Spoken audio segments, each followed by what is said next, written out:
Bismillah, Assalamualaikum warahmatullahi wabarakatuh.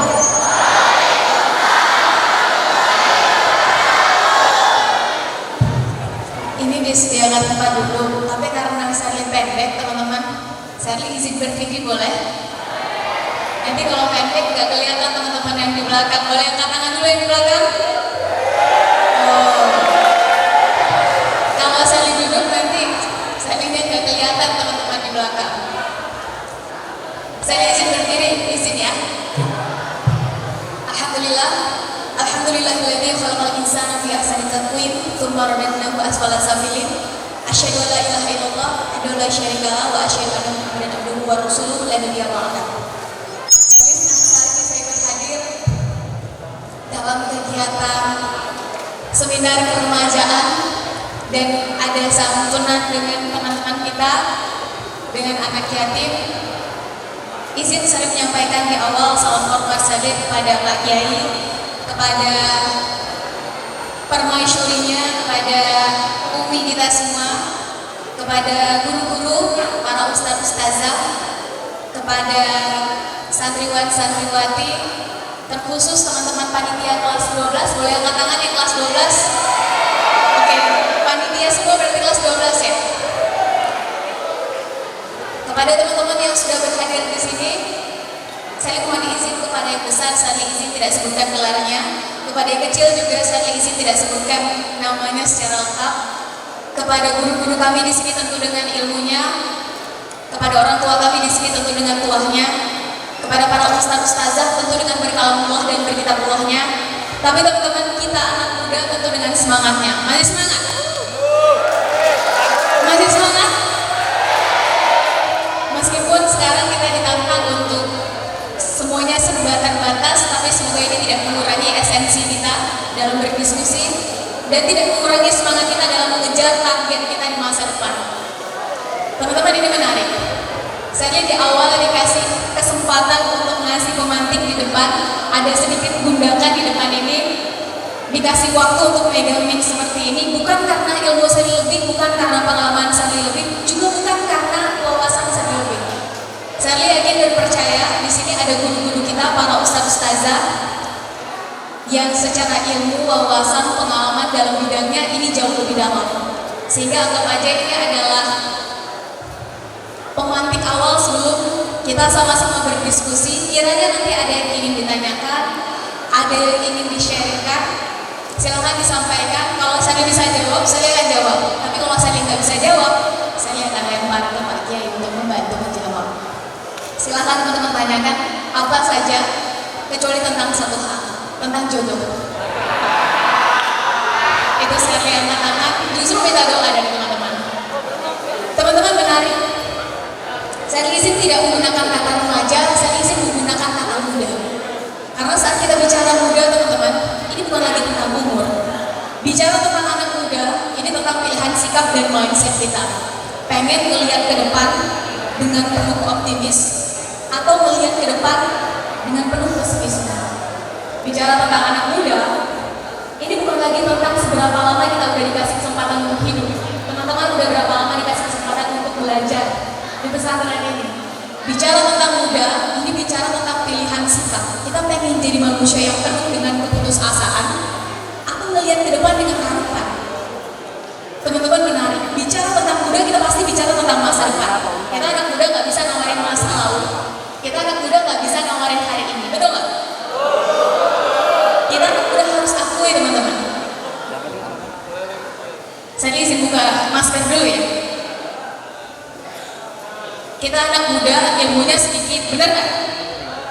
Pengalaman kalaupun ada masih pas-pasan.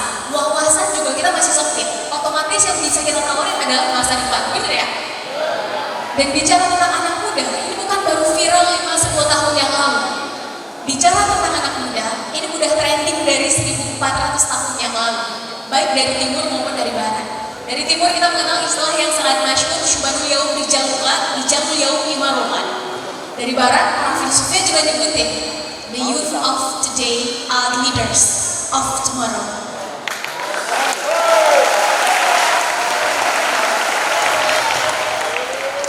Artinya kurang lebih sama, teman-teman, bahwa pemuda hari ini adalah pemimpin di mau kita balikan kalimat yang dalam dan indah tadi menjadi pemuda harian yang adalah pecundang di masa depan.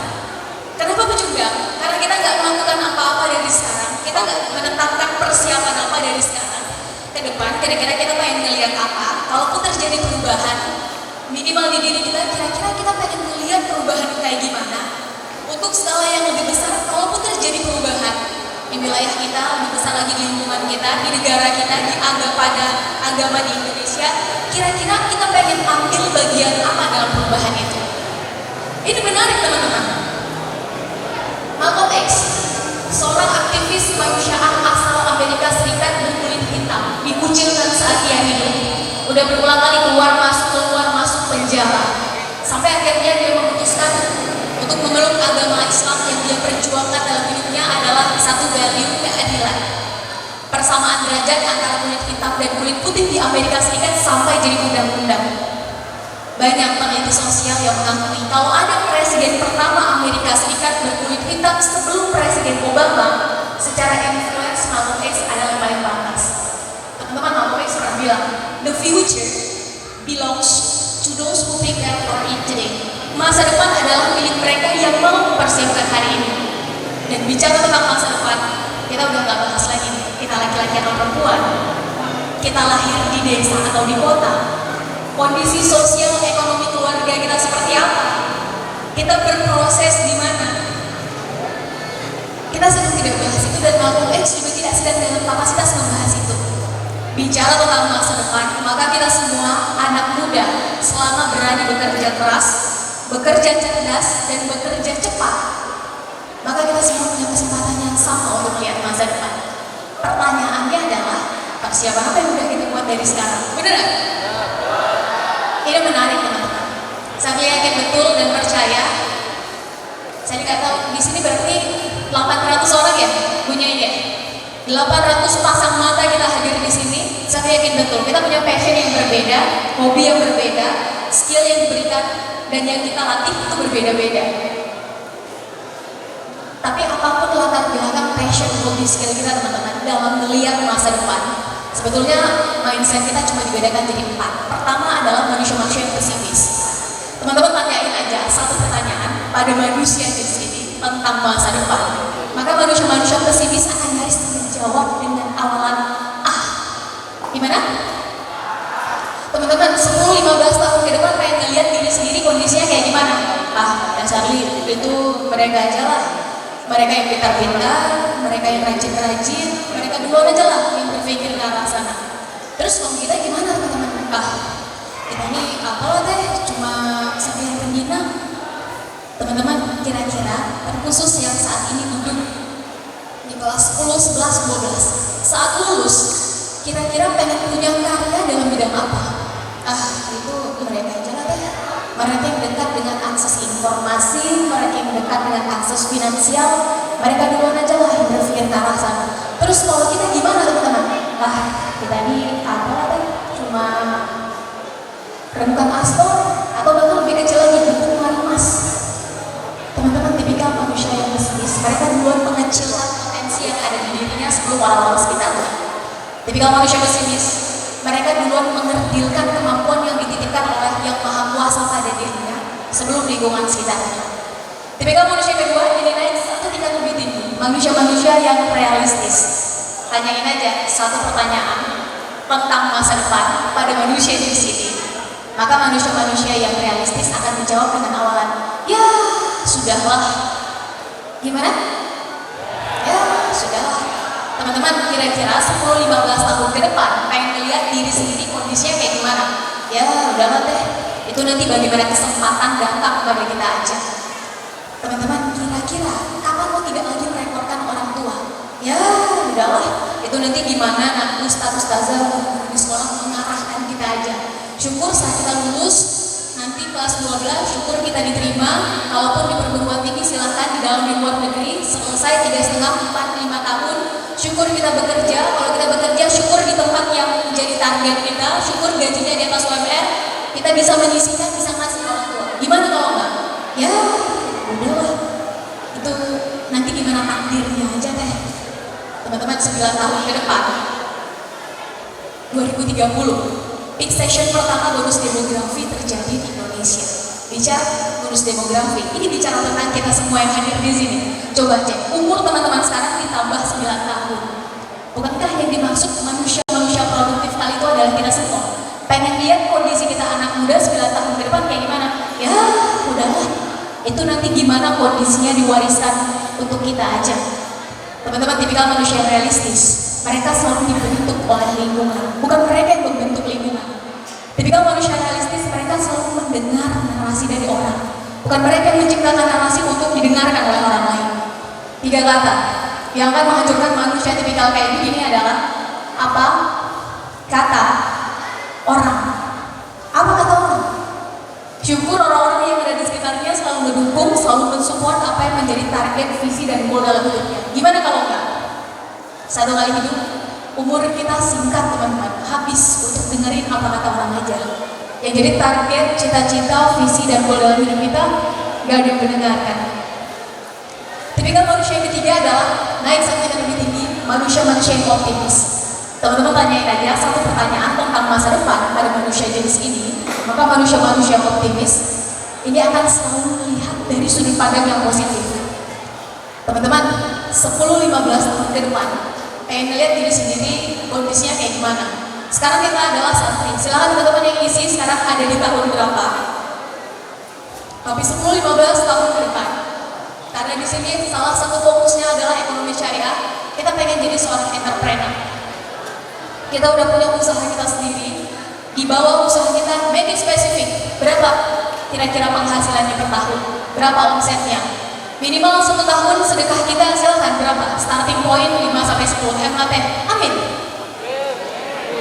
Berat betul bilang amin. Berat banget bilang amin. Kita udah membuka lapangan kerja untuk teman-teman seusia kita kala itu minimal 50 lapangan kerja. Amin. Kita pengen kalian angka pengangguran di Indonesia itu berkurang. Minimal gak usah banyak-banyak, minimal 7% aja per tahun. Amin. Pasal fokus kita adalah dalam dunia pendidikan. Silakan, go get it. Sekarang kita adalah santri. Di kelas berapa teman-teman yang tahu? Tapi 10-15 tahun ke depan, karena terinspirasi dari Pak Kiai dan Bu Nyai, kita pengen punya yayasan kita sendiri. Di bawah yayasan kita silakan, minimal ada berapa sekolah? Masing-masing sekolah kita udah kasih beasiswa pada sekian Tuhan di wilayah kita. Kita pengen melihat angka anak-anak yang harus putus sekolah karena alasan finansial ini berkurang minimal 10% di Indonesia. Amin. Teman-teman tipikal manusia yang optimis. Saat 1000 orang bilang that's impossible, itu tidak mungkin, mereka justru jadi orang pertama yang akan mengatakan I'm gonna prove it. Kita yang akan buktikan. Ketika orang di sekitarnya menertawakan, mengecilkan, mengerdilkan target, visi, dan goal dalam hidupnya, kita justru jadi orang pertama yang duluan memvisualisasikan apa yang akan terjadi ke depan. Di tangan manusia-manusia optimis, realitas sosial itu dibuat teman-teman, bukan lagi dinanti. Di tangan manusia-manusia optimis, momentum itu diciptakan, diambil setiap peluang yang datang, selama kita merasa mampu. Bukan lagi ditunggu. Tipikal manusia yang keempat, ini naik selalu tinggi, manusia-manusia yang progresif. Teman-teman, kita harus akui, sebagai anak muda terutama, hidup kita ini sering terbentur dengan yang namanya aturan, betul nggak? Sebagai santri, sebagai siswa, ada namanya aturan sekolah, aturan pondok, betul nggak? Teman-teman yang kelas 12 udah lulus, habis ini kuliah, kalau langsung kuliah, ada namanya aturan universitas, aturan perguruan tinggi tempat kita bersekolah. Kalau teman-teman bekerja, ada namanya aturan perusahaan, aturan lembaga, atau institusi tempat kita bekerja. Sebagai warga negara, kita punya aturan negara. Sebagai makhluk ilahi, kita punya aturan ilahi teman-teman. Sebagai makhluk sosial, kita punya aturan sosial. Norma-norma sosial di tempat kita tinggal. Norma sosial di Indonesia beda dengan norma sosial di Eropa. Norma sosial di Eropa beda dengan norma sosial di Timur Tengah. Norma sosial di Timur Tengah beda dengan norma sosial di Jepang. Kita manusia memang hidup penuh dengan aturan teman-teman. Memang demikian adanya. Manusia-manusia yang progresif, bagaimanapun kondisi menghimpit, situasi menjepit, mereka akan terus keep going, keep moving. Gak bisa pakai cara A, pakai cara B. Gak bisa pakai cara B, pakai cara C. Gak bisa pakai cara C, masih ada 24 cara lain. Sampai produsen. Selalu ada ide-ide yang kreatif, inovatif, tapi tetap solutif di tangan manusia-manusia progresif. Dan hanya karena dua hal yang terjadi pada manusia jenis ini. Satu perubahan, dua pembaharuan. Teman-teman, gak ada alasan bagi kita anak muda bersikap realistis. Gak ada dalam kamus hidup kita bersikap pesimis. Satu-satunya tangga yang pantas untuk kita adalah tangga ketiga. Optimis melihat ke depan. Pelan-pelan kita mengupgrade diri menjadi manusia-manusia progresif. Karena anak muda punya 3 modal. Dia gak diapa-apain. Ini udah ada pada diri kita. Satu, energi kita masih sangat besar teman-teman. Sangat memuncak. Dan ini bebas nilai. Mau diarahkan ke yang positif, diarahkan ke yang negatif, keputusan ada di tangan kita.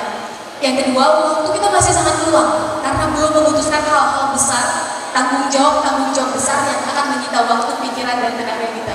Yang ketiga, curiosity, keingintahuan kita terhadap segala sesuatu ini masih sangat tinggi. Pertanyaan kuncinya adalah, kira-kira selama ini zona nyaman kita itu ada di tangga yang mana? Kira-kira selama ini orang-orang di sekitar kita mengajak kita untuk berpikir, melihat masalah, mengeksekusi solusi, itu dari tangga yang mana? Ini menarik teman-teman. Saya ingin mengundang 2 orang, boleh ke depan, siapa yang berani? Ada? Boleh bebas, mau kelas 12, mau kelas 11. Saya ingin mengundang 2 orang ke depan, karena bisa lihat di sini. Boleh, silakan. Oke, yang berani langsung maju ke depan, boleh? Yang laki-laki gak ada? Yang di belakang? Oke, silakan. Boleh? Silakan, satu dari perempuan ada? Silakan. Ayo dong, katanya anak muda kita, ayo. Gak ada? Gak ada? Silakan, kasih dulu apresiasi untuk kawan kita yang kerudung biru, boleh? Silakan, boleh? Saya udah ke depan.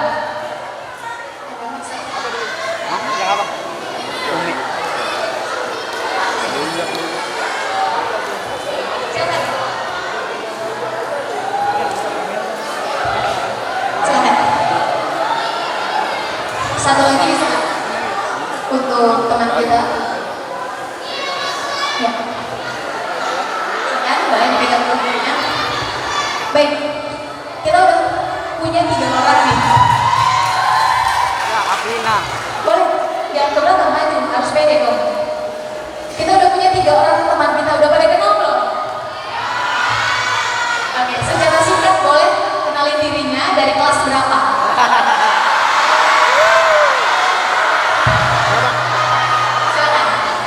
Ya, assalamualaikum warahmatullahi wabarakatuh.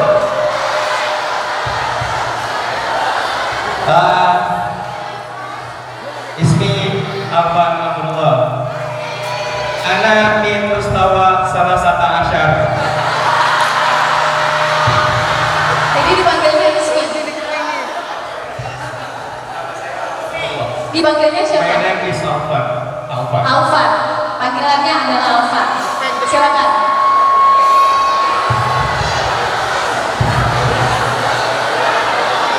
Ya, assalamualaikum warahmatullahi wabarakatuh.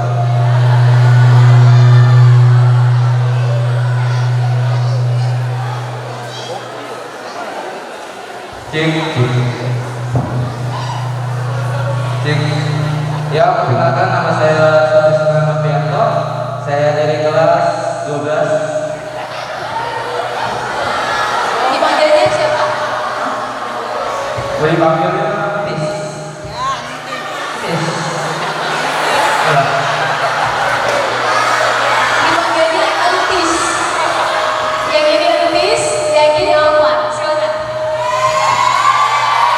Ini semua silakan. Alvina dari kelas 9.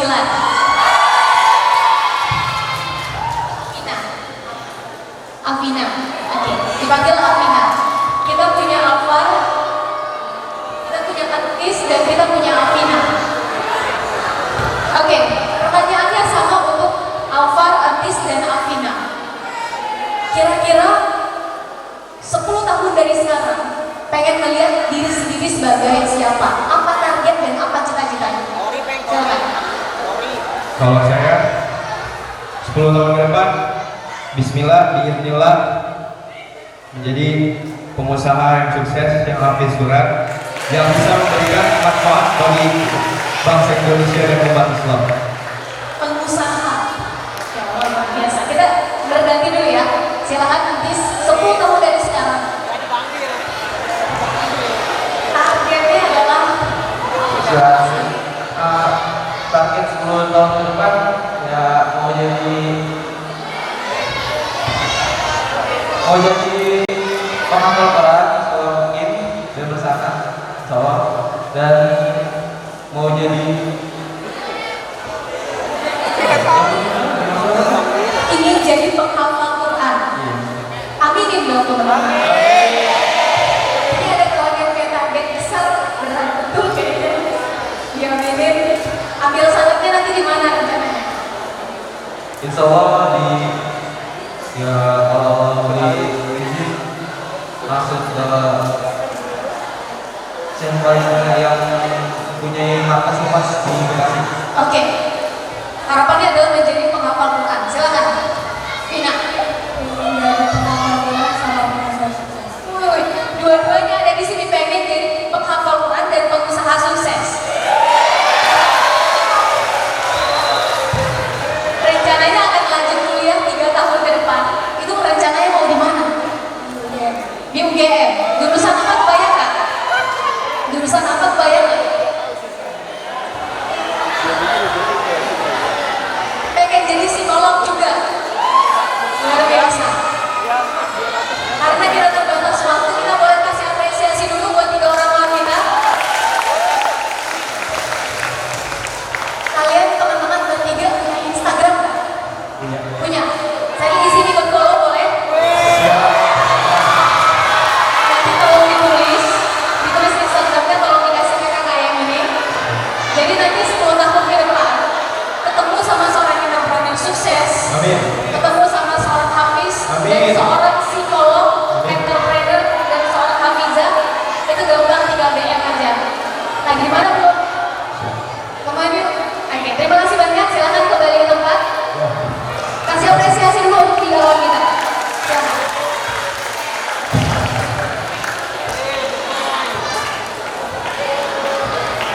Baik.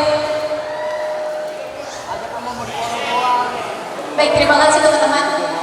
Saya izin sedikit membahas. Ini menarik. Ini menarik teman-teman, karena waktu berubah, zaman berganti, teknologi hadir. Kalau orang bijak pernah bilang, orang yang paling menyesal dalam hidupnya adalah orang yang punya kesempatan tapi tidak memaksimalkan kesempatannya.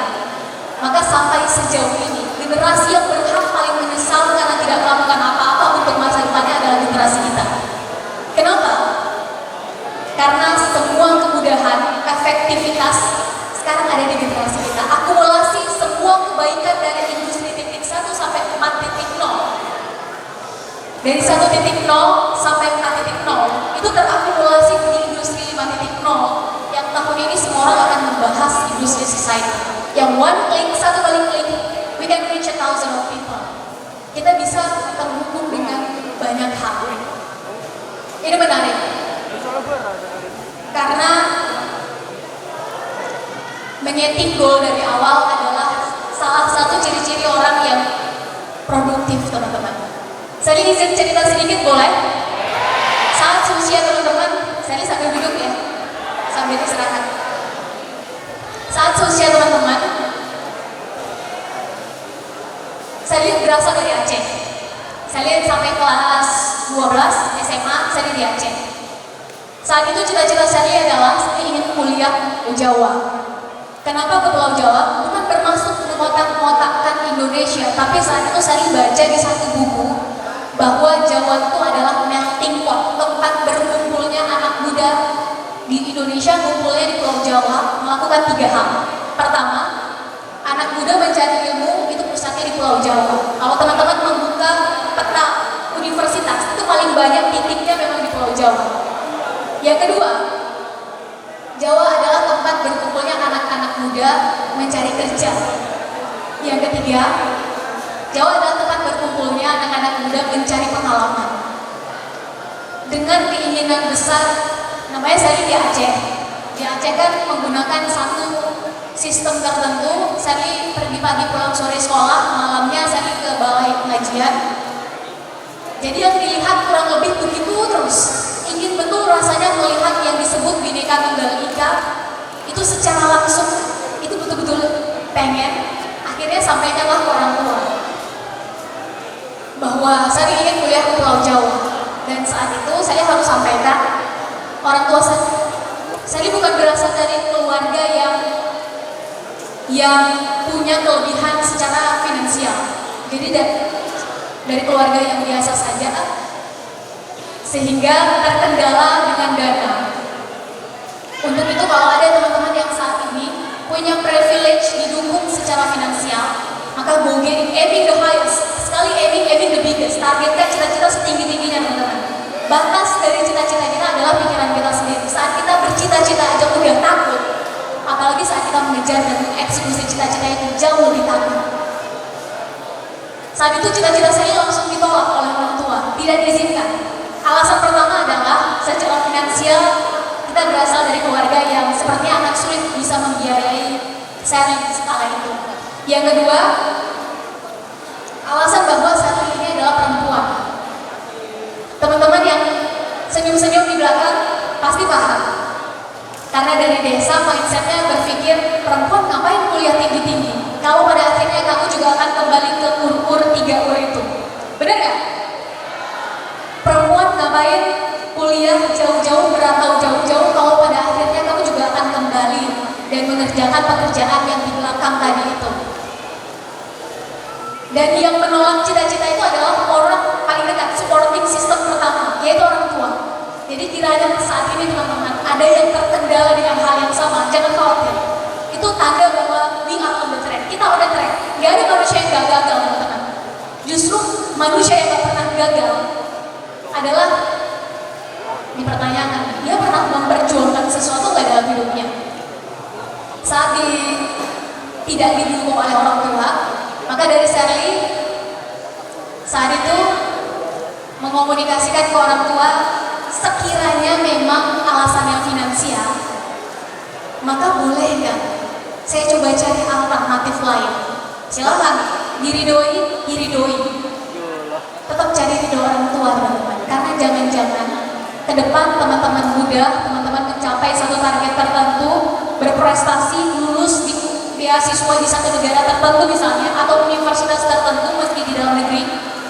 Jangan-jangan ini bukan karena kita pintar-pintar banget, bukan karena kita yang ibadahnya kuat banget, tapi jangan-jangan karena orang tua kita yang di setiap sudutnya mendoakan anaknya. Untuk itu tetap cari ridho orang tua bagaimanapun. Setinggi apapun target dan cita-cita kita, tidak mengurangi tanggung jawab kita sebagai anak untuk tetap berbakti. Saat itu mendapat kesempatan demikian, satu hari sesudah itu, dalam satu hari minimal saya habiskan waktu di warnet, warung internet. Kayaknya sekarang udah nggak ada lagi ya warung. Masih ada? Soalnya kan internet udah di tangan kita.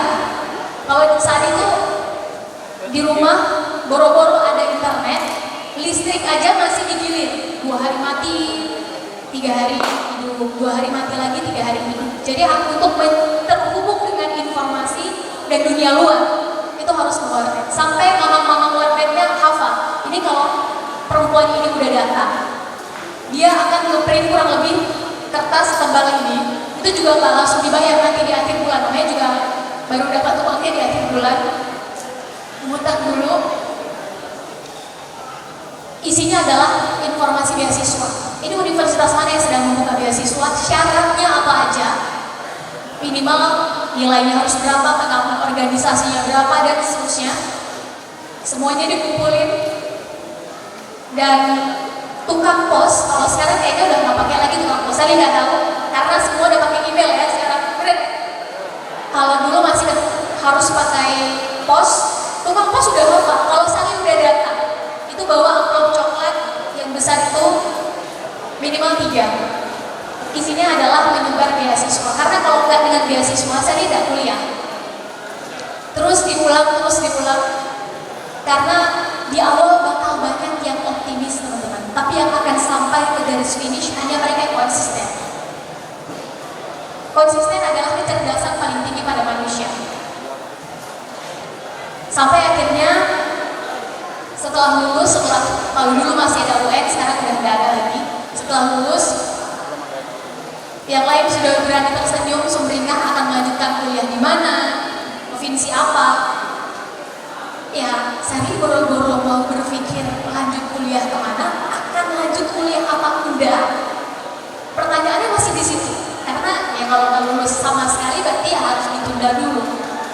Ternyata setelah H+ beberapa hari kemudian dari sekolah mengakumulasikan dan menyampaikan ke rumah bahwa ternyata dinyatakan lulus di 24 universitas dalam dan luar negeri. Yang ingin saya sampaikan bukan jumlahnya teman-teman. Dengan kecepatan yang teman-teman miliki sekarang, Internet of Things yang teman-teman miliki sekarang, saya yakin teman-teman jauh lebih bisa mendapatkan peluang dan kesempatan lebih banyak dari itu. Setiap orang ada masanya, setiap masa ada orangnya. Saya yakin betul di masa teman-teman jauh lebih bisa melakukan banyak hal. Tapi yang ingin saya sampaikan dari cerita singkat tadi adalah kita semua anak muda selama berani menembus target tadi dengan kerja keras, kerja cerdas dan cepat. Saat yang lain berbahan, kita berani membayar itu. Saat yang lain main-main, kita berani membayar itu. Saat yang lain sedang asik dengan dunianya sendiri, kita berani membayar target kita itu. Maka sama dengan kita melayakkan diri kita untuk mendapatkan kesempatan dan peluang itu. Untuk itu mari sama-sama kita ciptakan peluang itu. Tapi kan masa depan itu udah pasti, sepakat, 100%. The future is unpredictable. Masa depan itu udah pasti teman-teman. Siapa kita yang bisa memprediksi masa depan? But the best way to predict our future is creating now.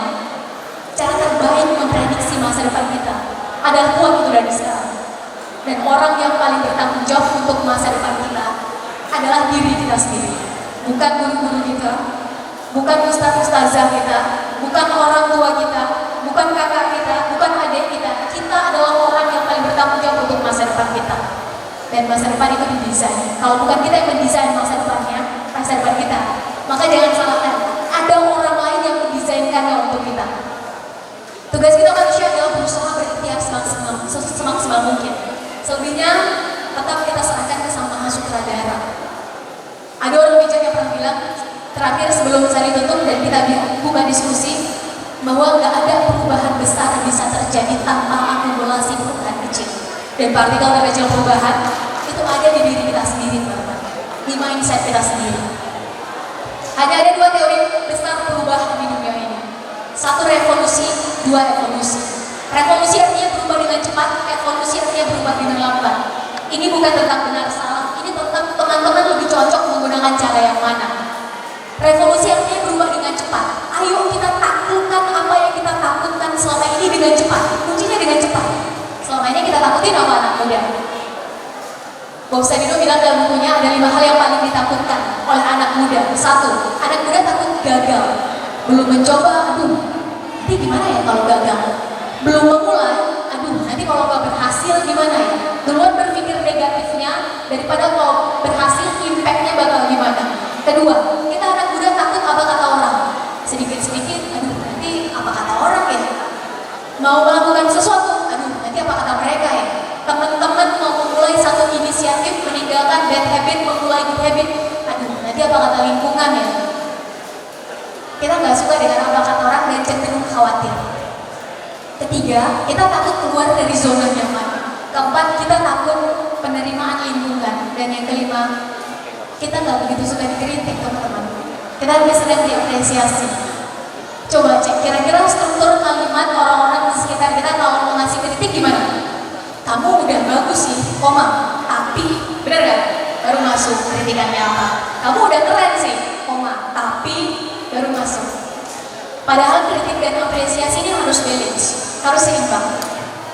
Dari 5 hal tadi cocok gak dengan kita? Nyaris cocok ya? Kalaupun gak cocok semua gak apa-apa, setengahnya aja, minimal dengan sehari cocok.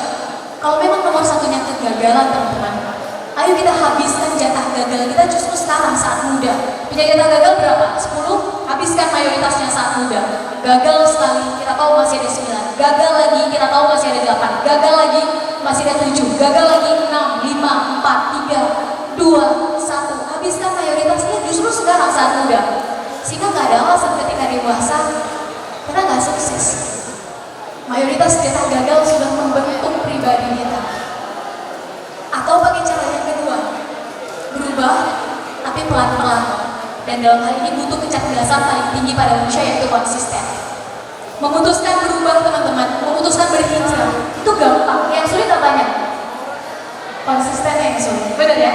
Dari Harvard University Psychological Center-nya nyebutin kecerdasan paling tinggi pada manusia adalah adversity quotient.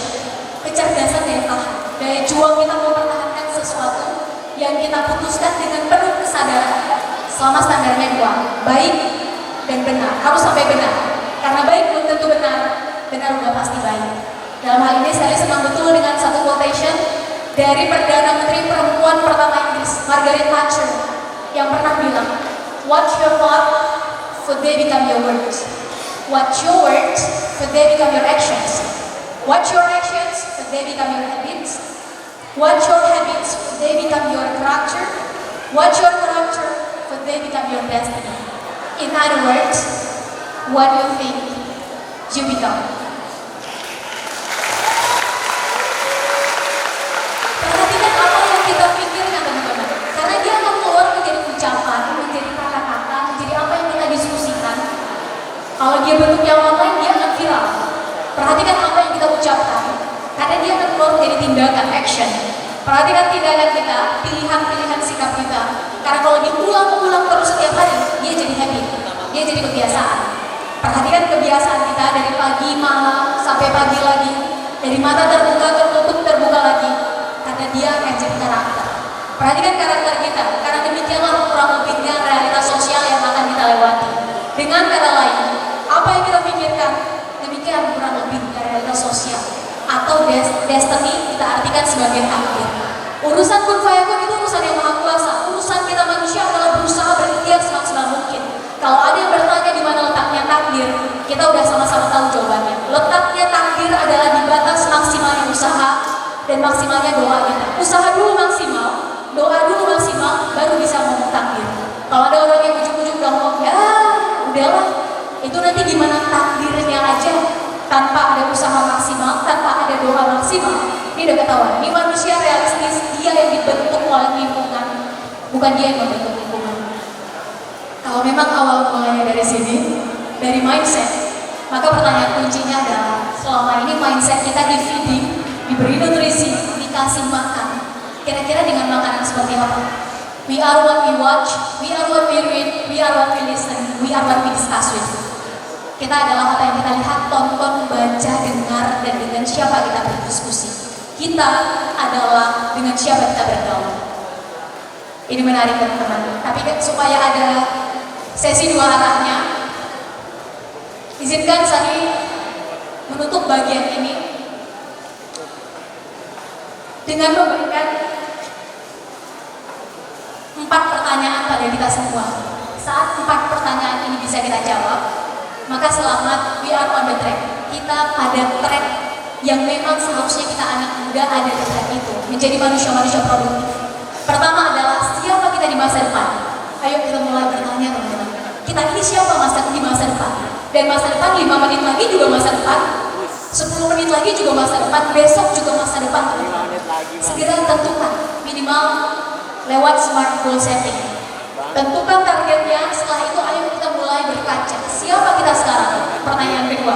Kelebihan teman-teman apa? Kekurangan teman-teman apa? Dan kita nggak mungkin membandingkan diri kita dengan orang lain, nggak mungkin. Starting point-nya kita nggak bisa milih. Kita nggak bisa milih mau lahir di mana, dengan warna kulit seperti apa, dari keluarga dengan kondisi sosial ekonomi seperti apa, di negara mana. Itu semua anugerah teman-teman. Dan ayo kita syukur. Kita nggak bisa milih starting point kita di mana, tapi mau finishing point seperti apa. Dan ada waktu untuk mengejarnya. Ini jadi tanggung jawab kita. Kita nggak mungkin bisa sampai di titik ini kalau kita nggak sadar posisi kita sekarang ada di mana. Ayo segera kita mulai mengenali diri sendiri. Apa kelebihan kita? Apa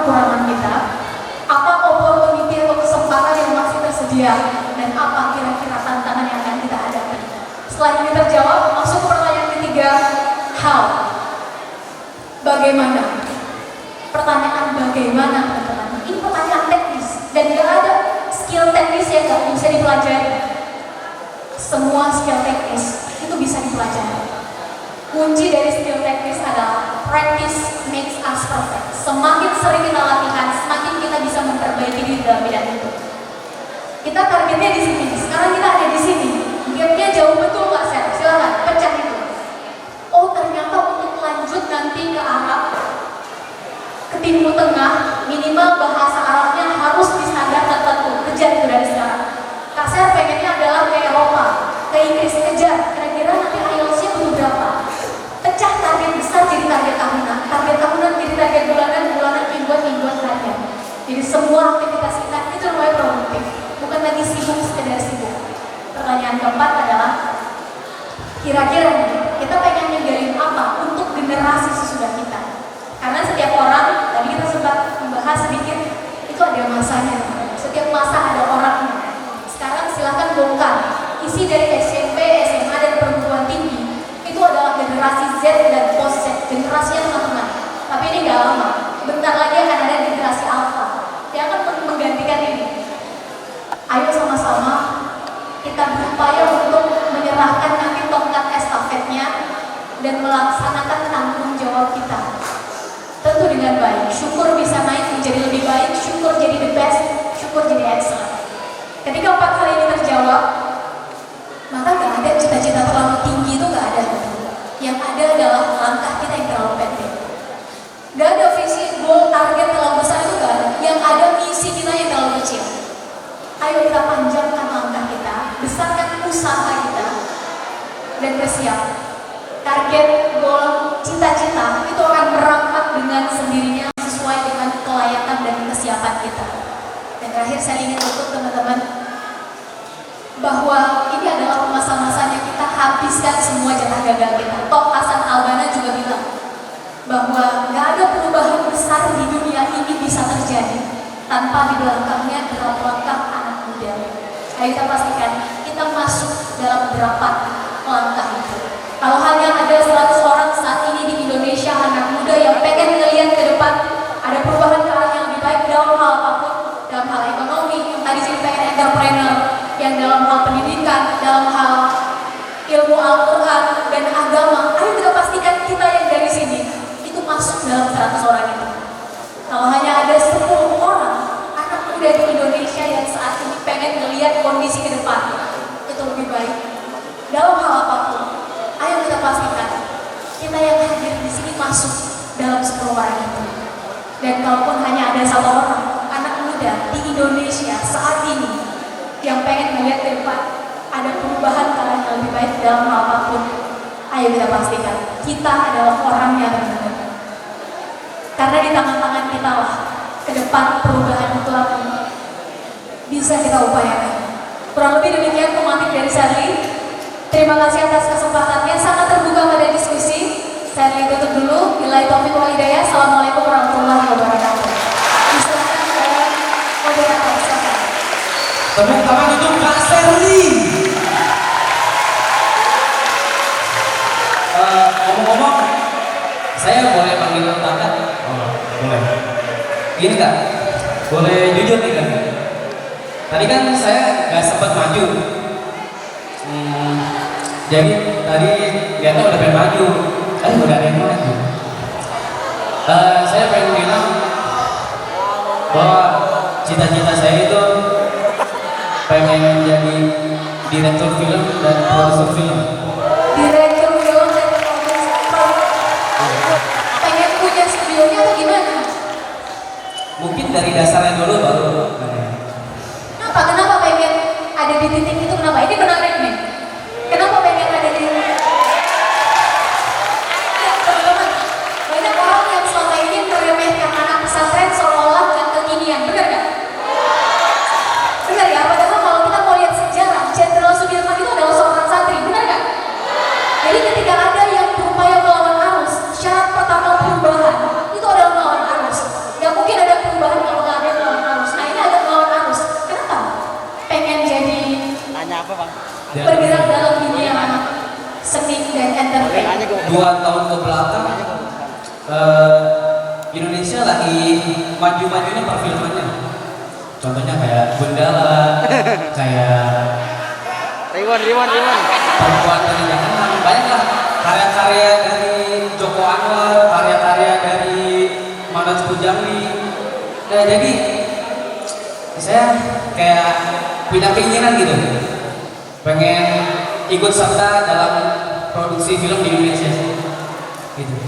Ada tipikal film yang seperti apa yang pengen diproduksi?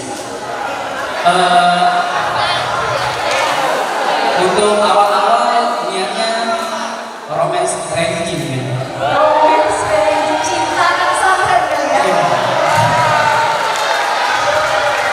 Oke, ini ada calon-calon produsen di dari sini. Intinya adalah bentangan seluas-luasnya. Dan satu hal yang pasti, perbedaan antara baik dan benar adalah saat benar berpijak pada value. Kemanapun kita, ayo kita sama-sama pastikan standar kita adalah pada kebaikan dan kebenaran. Mau bentuknya adalah film, mau teman-teman sekarang semua anak muda berbondong-bondong jadi content creator, silakan teman-teman. Tapi ayo kita sama-sama pastikan kita masuk dalam orang-orang yang menjaga standar kebaikan dan kebenaran. Go get it, make it viral. Karena standar viralitas itu menjadi mau gak mau harus kita buka. Namanya siapa? Nawal Syafiq Aufa, Kelas berapa? kelas 12. Kelas 12. Nawal kelas 12. Iya. Jadi habis ini mau lanjut kemana? Niatnya lagi nyari jurusan perfilman juga sih. Di mana? Insya Allah di daerah Jakarta atau di Bogor. Tapi asli orang mana? Asli orang Serpong. Asli orang BSD. Kenapa nggak sekalian ke Amerika? Aiming the highest ya, aiming the biggest. Yang jangan lupa start with a small step. Kenapa? Saya pengen mencoba perfilman di Indonesia dulu. Nah, setelah insya Allah udah jago gitu, nah langsung naik tingkat ke Hollywood, ke Bollywood, insya Allah. Amin, amin. Ini menarik, kita boleh bahas, tapi terima kasih ya Nawal. Nawal. Terima kasih Nawal. Sama-sama. Karena ini menarik, saya sedikit sampaikan. Karena pada akhirnya kita adalah apa yang kita lihat, baca, tonton, dengar. Teman-teman kebayang nggak? Kalau Netflix itu diisi oleh tontonan yang itu ada value-nya, yang kita mengedukasi tapi mengentertain. Wah, itu keren. Teman-teman bayangkan, ketika dunia perfilman dan entertain itu dikuasai oleh semua tadi Nawal menyebutkan Hollywood, Bollywood. Kalau sekarang teman-teman yang perempuan drakor dan lain-lain. Maka itu adalah bagian dari upaya untuk memasukkan value apapun itu. Jangan mau mainnya di pinggiran terus teman-teman. Ayo kita mainnya di tengah dengan spesifikasi bidang hobi passion teman-teman. Jangan mau mainnya di pinggiran terus. Dari sekarang tentukan head to head teman-teman adalah dengan siapa. Ketika teman-teman berani menargetkan besar, berani juga membayar itu dengan upaya yang besar. To get something we never had, we must do something we never did. Untuk mendapatkan sesuatu yang belum pernah kita dapetin, lakukan sesuatu yang belum pernah kita lakukan. Karena selalu ada cara di atas rata-rata untuk mendapatkan hasil yang juga di atas rata-rata. Kalau caranya gitu-gitu aja juga udah tahu, hasilnya juga akan gitu-gitu aja. Dan ini juga sebenarnya diambil oleh Albert Einstein. Insanity kan Albert Einstein is doing the same thing over and over again but expecting different result. Kegilaan adalah melakukan hal yang sama berulang-ulang kali, namun berharap hasil yang berbeda. Pertanyaannya adalah kita anak muda, kira-kira upaya apa yang berbeda yang kita lakukan agar semua hal baik dan benar yang sudah diajarkan dari 1400 tahun yang lalu itu kembali main di tengah. Kurang lebih demikian. Terima kasih Nawal. Nanti tolong tulis Instagramnya dikasih ke kakak yang itu juga.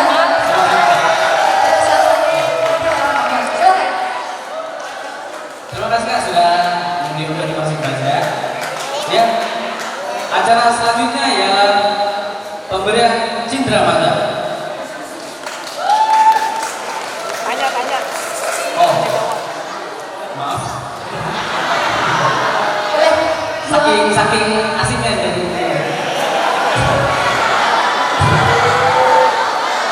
Oke, selanjutnya ya sesi tanya jawab. Untuk Ikhwan dan akhwat, ada yang ingin bertanya?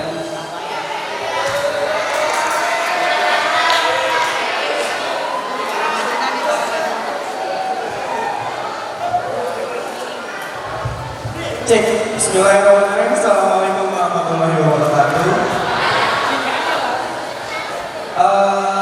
Izin memperkenalkan diri. Nama saya Fajar Rizky Maulana. Saya mahasiswa Universitas Madinah Hubungan Internasional 2020. Kebetulan kata dosennya. Saya ingin mempertanyakan beberapa hal perihal kakak sendiri. Saya baca barusan di Wikipedia itu kakak lulus S1 di Paramadina, lulus S2-nya di Australia. Tapi sebelum menempuh S1 di Paramadina, kakak itu sempat kuliah di Universitas Gadjah Mada jurusan sastra Jepang, betul? Oke. Pertanyaannya adalah kenapa kakak lebih memilih keluar dari Universitas Gadjah Mada, yang dimana kita tahu Universitas Gadjah Mada itu salah satu universitas terbaik di Indonesia, pindah ke salah satu universitas yang kurang familiar menurut saya, di Universitas Paramadina. Itu pertanyaan pertama. Boleh dua kan? Tapi di follow ke Instagram.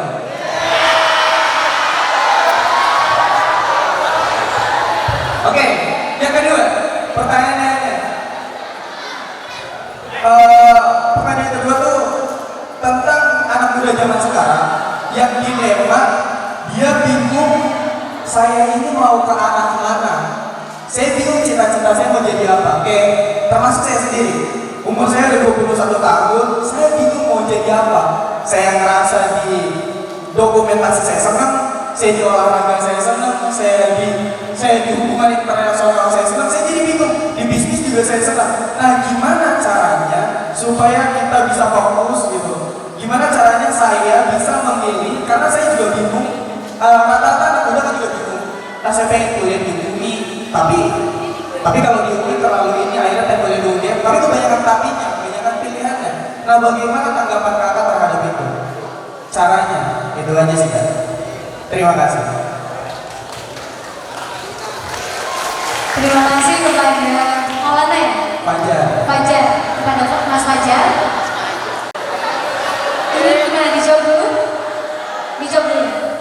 Terima kasih pada Mas Fajar. Mau nanya, saya dosennya bukan? Hah? Saya udah mahasiswa di Universitas Paramadina loh. Iya. Saya masuk di kelasnya nggak? Belum, nanti di semester depan. Oh belum, oke. Saya kenal sebelumnya Mas Fajar. Saya diizin langsung menjawab dulu. Pertama adalah saya mengamini. Sebelum di S1 saya adalah Paramadina. S2 sebelumnya saya kuliah di UGM di Yogyakarta. Untuk teman-teman yang kelas 12 mungkin ada yang ingin kuliah ke Jogja, pasti tahu bahwa UGM menjadi salah satu universitas yang akan dikejar di sana. Dan saat itu saya memilih UGM sebagai universitas yang dipilih dari 24 tadi. Saya memilih UGM karena menurut saya kondisi dan situasinya sangat tepat. Saat sudah mulai, bahkan sudah mulai ujian tengah semester kalau bahasanya anak-anak kuliah. Kalau teman-teman mungkin ujian tengah ya, saya nggak tahu. Saat itu keluarlah hasil beasiswa yang ke-25 karena kampus yang dimaksud swasta, dia ada beberapa gelombang yang ternyata dari negeri sudah mulai kuliah teman-teman, dia baru keluarin hasil beasiswanya. Jadi Paramadina itu adalah beasiswa ke-25 yang saya dapat. Awalnya nggak berniat untuk pindah, tapi pendekatan personal dari inisiator pemberi beasiswa saat itu adalah Pak Anies Baswedan, saat itu masih menjadi rektor, mendekati setiap penerima beasiswa secara personal, menyampaikan kira-kira apa saja benefit yang akan didapat, kira-kira apa yang akan membuat meski di kampus yang kecil tapi kamu mendapat fasilitas yang itu besar. Dan kalau saya boleh terbuka, 3 hal yang saat itu ditawarkan adalah, jadi mungkin ini udah jadi gambaran untuk teman-teman bahwa ini bukan tentang kampus yang memberi warna ke kita, tapi kita yang memberi warna apa pada kampus. Boleh kita berbangga, wah saya adalah lulusan misalnya Harvard University, wah saya adalah lulusan Stanford University, silakan. Tapi Tapi bukankah itu hitam di atas putih yang hanya akan mengantarkan teman-teman menjadi di tahap interview kalau teman-teman bekerja. Sesudah itu apa? Karakter pada diri teman-teman. Benar nggak? Dan karakter itu tentang bagaimana kebiasaan-kebiasaan yang kita bangun. Saat itu disampaikan, ini memang kecil, kolam-kolam kecil, bukan kolam yang besar yang bisa dimasuki oleh lebih banyak orang. Ini kolam kecil, dan justru karena kolam kecil, kamu bisa memaksimalkan semua hal yang pengen kamu coba. Ya betul, itu kampus kalau saya boleh terbuka dan objektif itu kampus kecil di tengah kota. Tengah kotanya betul-betul kota. Jadi saat sampai di kampus, ini adalah kampusku, kaget. Dari UGM yang besar, tiba-tiba pindah ke kampus yang kecil. Itu sempat kaget karena nggak pernah melihat para Madinah itu seperti apa. Cuma posternya ada di SMA lah itu, membuka pendaftaran beasiswa. Namanya pencari beasiswa. Akhirnya lempar aja jaring dulu. Nanti mana yang dapat, baru kita pilih. Dan itu menjadi salah satu beasiswa yang saya daftarkan. Itu yang pertama. Yang kedua adalah saya sepakat, kenali diri sendiri teman-teman. Potensi kita apa? Passion kita apa? Dan saya pribadi senang dengan dunia diplomat. Dan kenapa memilih sastra Jepang? Karena tahu bahwa bahasa adalah salah satu syarat untuk bisa ada di titik itu. Minimal harus menguasai 3-4 bahasa minimal untuk menjadi seorang diplomat. Dengan menguasai bahasa, entah itu sastra Jepang, sastra Arab, teman-teman silakan. Senangnya apa? Dan bukan di sastra, malah itu berpikir bahwa ini akan menjadi jalan lompatan pertama untuk naik lagi. Kemudian disampaikan beberapa perspektif bahwa itu bisa dilakukan secara bersama-sama karena kamu ada di tengah. Teman-teman menarik, kalau kita mau melihat alasan kenapa Nabi Muhammad SAW hijrah dari Mekah ke Madinah, salah satunya adalah agar dia tidak main di pinggiran. Benar nggak? Agar beliau ingin membuat perubahan yang harus ke tengah, nggak bisa di pinggiran terus. Dan dengan segala siasat strateginya, akhirnya masuklah. Dari situ akhirnya terbuka lagi pikiran bahwa ini mungkin adalah peluang. Di balik keputusan ada resiko, di balik keputusan juga ada pro kontra. Alasan ketiga adalah namanya orang tua ingin memberi ridho pada anaknya yang sedang berkuliah. Saat itu di Jogja, saya tidak punya saudara, diri anak perempuan, di situ tidak ada keluarga, adik ayah, adik ibu dan seterusnya. Ngerasa bahwa anaknya akan lebih aman ketika ada di satu provinsi dan itu masih bisa dipantau oleh paman, oleh adik ibu dan seterusnya, merasa lebih aman dan mengejar dengan hal itu. Akhirnya bukan waktu yang singkat untuk memutuskan. Kalau istiqoroh nanya lagi, akhirnya memutuskan pindah. Itu yang pertama. Yang kedua adalah bagaimana memutuskan kita mau fokus dalam hal apa gitu ya teman-teman. Ini menarik teman-teman. Namanya kita anak muda, energi kita berlebih. Silakan teman-teman coba banyak hal. Yang positif, yang negatif mah nggak usah dicoba. Kita udah sama-sama tahu impact dari mencoba hal negatif itu kayak gimana. Tapi kalau itu positif, coba banyak hal positif justru sekarang saat muda. Positifnya apa? Teman-teman punya banyak pilihan. Kayaknya nggak cocok deh di dunia penulisan. Kita lebih cocok di dunia seni, fotografi misalnya. Gini. Kayaknya nggak cocok di dalam dunia fotografi. Kita lebih senang dalam dunia public speaking. Silakan. Kayaknya nggak cocok dalam dunia depan kamera, nggak cocok depan layar. Kita lebih cocok think tank di belakang layar. Silakan. Kayaknya nggak cocok, kita lebih cocok jadi entrepreneur to land. Dan hanya orang yang pernah mencoba itu yang tahu. Bagaimana kita tahu bahwa kemampuan kita fotografi kalau pegang kamera aja nggak pernah. Benar nggak? Gimana kita tahu bahwa kemampuan kita dalam menulis kalau mencoba merangkai kata dan menjadikan itu sebagai satu karya saja kita masih malas, namanya anak muda. Bagaimana kita tahu kemampuan kita adalah ternyata bicara di depan umum, bahkan memegang mic maju ke depan mengalahkan rasa takut aja kita masih nggak mau. Kalahkan semua rasa takut karena rasa takut, lapar, ngantuk, dingin, panas itu semua ilusi teman-teman. Kalahkan rasa-rasa ilusi itu, pakai logika. Ini waktunya. Kuncinya adalah kasih batasan waktu. Selama 1 tahun pertama, 2 tahun pertama, ini waktu saya mencoba banyak hal positif. Setelah itu putuskan, segera putuskan. Karena terlalu banyak juga mencoba-coba, ya udah di situ terus.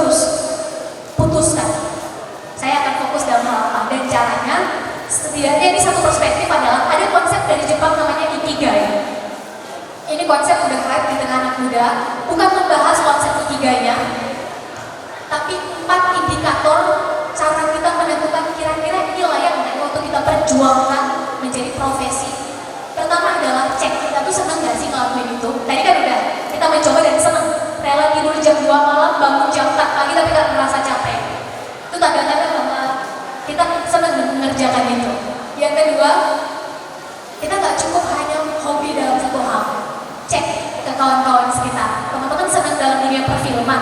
Hasil video pendek teman-teman lempar ke kawan-kawan yang lain, suruh yang lain nilai. Bagus nggak? Masukannya apa? Kurangnya apa? Teman-teman punya karya, lempar ke kawan-kawannya yang lain. Ketika yang lain juga menganggap bahwa kita bagus dalam hal itu, selamat. Bahwa itu ternyata dikonfirmasi oleh kawan-kawan sekitar kita. Cara yang ketiga, masuk ke titik kita menguji itu, ini layak nggak ya untuk kita perjuangkan secara profesi ke depan, adalah dengan berpublik, dengan karya teman-teman. Ada nggak ya orang yang mau menghargai kita dengan karya kita tadi secara finansial? Kalaupun tidak secara finansial, adalah dengan pertemanan.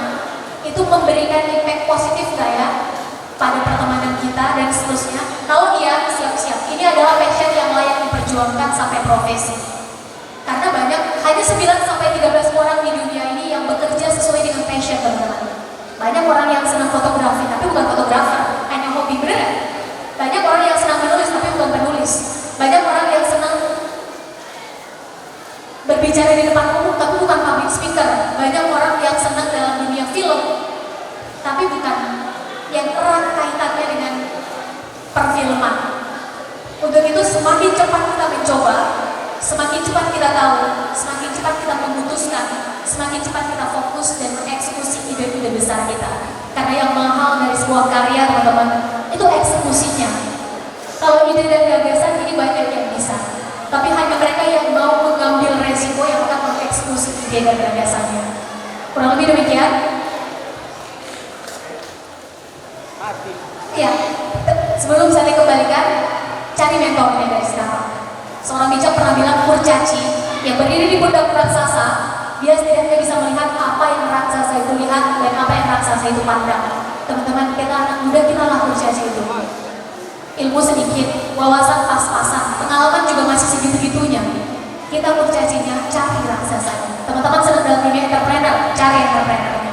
Teman-teman sedang dalam dunia pendidikan, cari mentornya dari sekarang. Sedang dalam dunia teman, cari mentornya dari sekarang.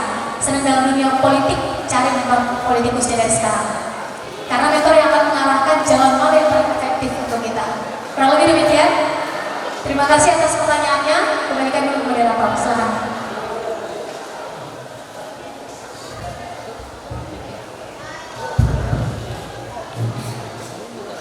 Terima kasih kepada semuanya yang sudah bertanya.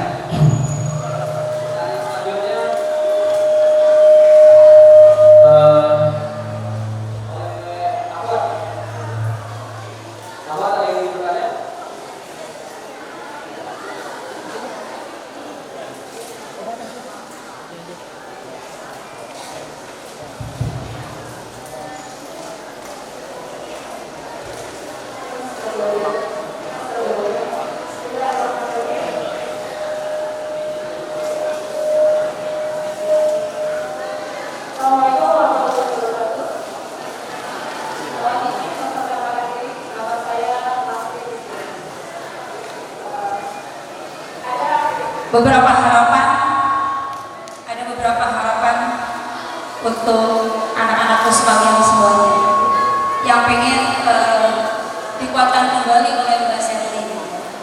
Tadi sempat Mbak Sherly katakan bahwa ada beberapa kategori manusia.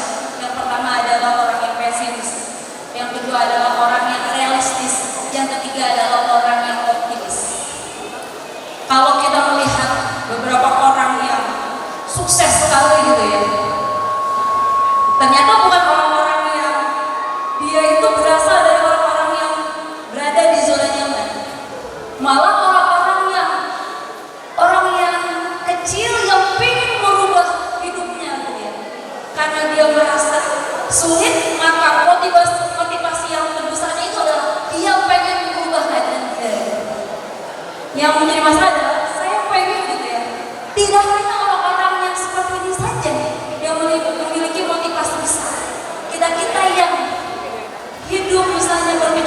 program orang tua gitu ya.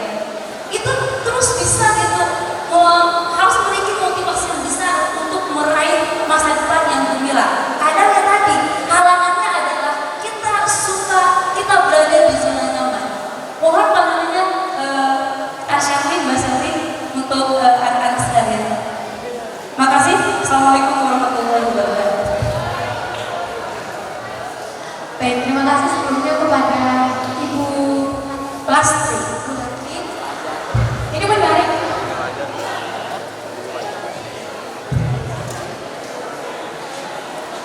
Menarik karena salah seorang mentor pernah menyebutkan begini teman-teman, hanya ada 3 alasan kenapa kita punya motivasi besar dalam hidup. Pertama, rasa sakit yang dia miliki. Kedua, harapan yang dia ke depan. Atau yang ketiga, saat rasa yakinnya terhadap segala sesuatu itu udah lebih tinggi dari rasa takutnya. Kalau memang tidak ada di nomor 1, karena hidupnya berkecukupan, dipenuhi semua fasilitas yang dibutuhkan, maka pakai cara kedua dan cara ketiga. Kasih lihat harapan apa yang ada di depan. Dan atau berikan keyakinan pada si anak, pada kita semua anak muda, bahwa rasa takut itu harus kita lewati teman-teman. Saya ingin sampaikan, gak ada proses penataan yang enak itu, gak ada. Besi aja baru bisa jadi pedang setelah dia ditempa berkali-kali. Dia harus dipanaskan dulu, kemudian setelah dipanaskan dia harus diasap, panaskan lagi, baru dia dibentuk. Setelah itu dipanaskan lagi dan panasnya harus di atas 100 derajat Celcius. Setelah itu dia baru diasah lagi, panaskan lagi, dipukul-pukul, panaskan lagi, mulai diampas, panaskan lagi, baru dia menjadi besi, baru dia menjadi pedang yang siap untuk diajak berperang. Apakah seorang pelaut handal itu keluar dari ombak yang biasa-biasa aja? Jelas enggak. Dan otomatis untuk menemukan ombak yang tidak biasa-biasa saja, ayo kita pastikan kita keluar dari zona nyaman kita. Karena tadi sempat kita bahas sedikit bahwa saat kita punya target teman-teman, maka orang yang paling bertanggung jawab menembus target kita itu adalah kita sendiri. Bukan orang tua kita, bukan ustaz-ustazah sendiri, bukan guru-guru kita, bukan kakak kita, bukan paman kita, bukan adik kita. Kita adalah orang yang paling bertanggung jawab untuk masa depan kita. Saat kita punya mimpi, saat kita punya goals, dan goals itu bukan kita yang membuat, maka siap-siap masa depan kita didesain oleh orang lain. Yang ingin saya sampaikan adalah pada akhirnya proses perubahan itu mau tidak mau harus kita lewati. Kalau tidak sekarang, maka bersiap itu akan terpospon di masa depan. Mereka yang tidak bersiap, tidak mau melewati masa-masa ini dengan sakitnya, perihnya perjuangan, maka bersiap ke depan layak untuk mendapatkan juga lebih banyak kehilangan air mata. Mungkin bukan secara finansial saja, tapi justru rasa sakitnya terpospon nanti di masa depan. Untuk itu, ayo sama-sama kita pastikan kita adalah anak muda yang menghabiskan jatah itu sekarang. Dan cara terbaik untuk menghabiskan jatah itu adalah selesai dengan 5 hal yang kita takutkan tadi. 1, kegagalan. 2, apa kata orang. 3, keluar dari zona nyaman. 4, penerimaan lingkungan. Dan yang kelima, kita nggak senang dikritik. Ayo kita pastikan kita adalah anak muda yang siap dikritik. Ketika ada apresiasi kita tidak terbang, ketika dikritik kita juga tidak tumbang. Prosesnya sangat terukur.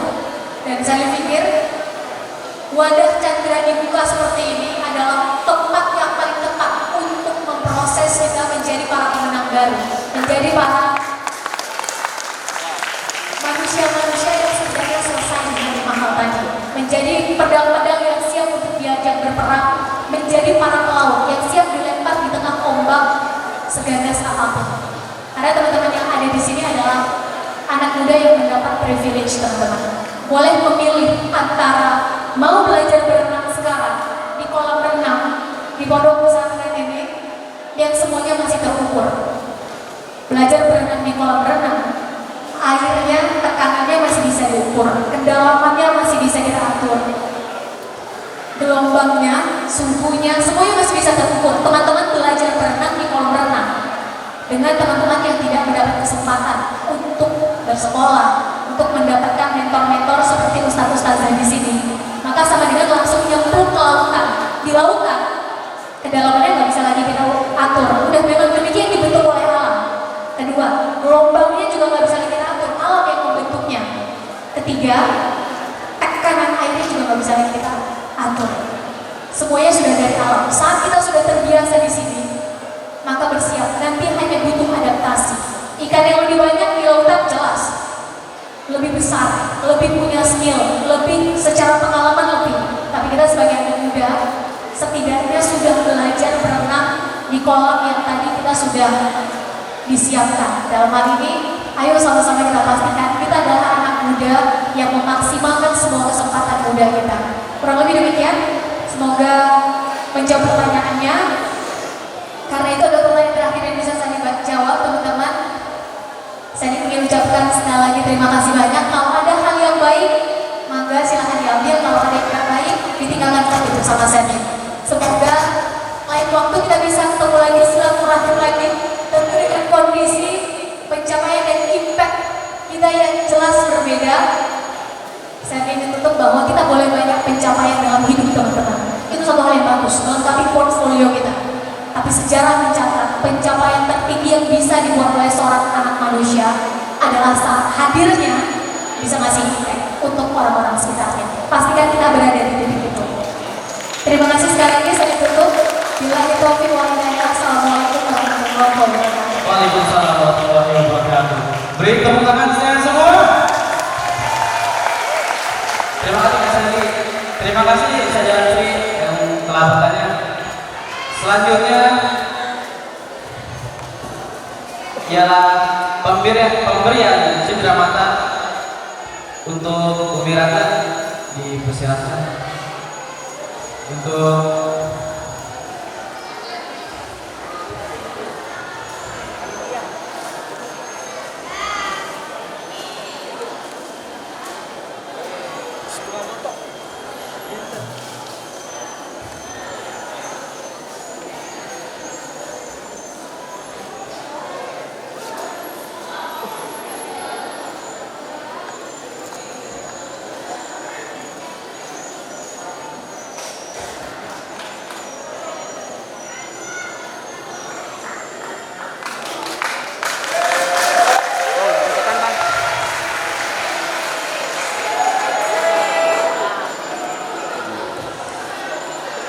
Aman nggak?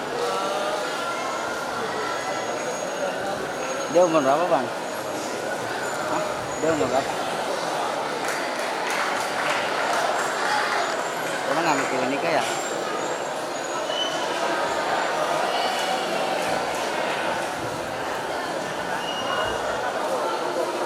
Ya udah 3 jam ya?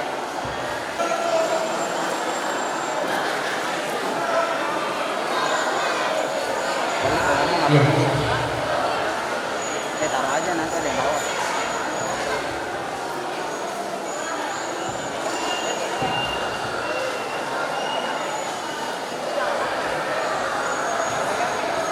Oke, beri tepuk tangan untuk Kak Shirley.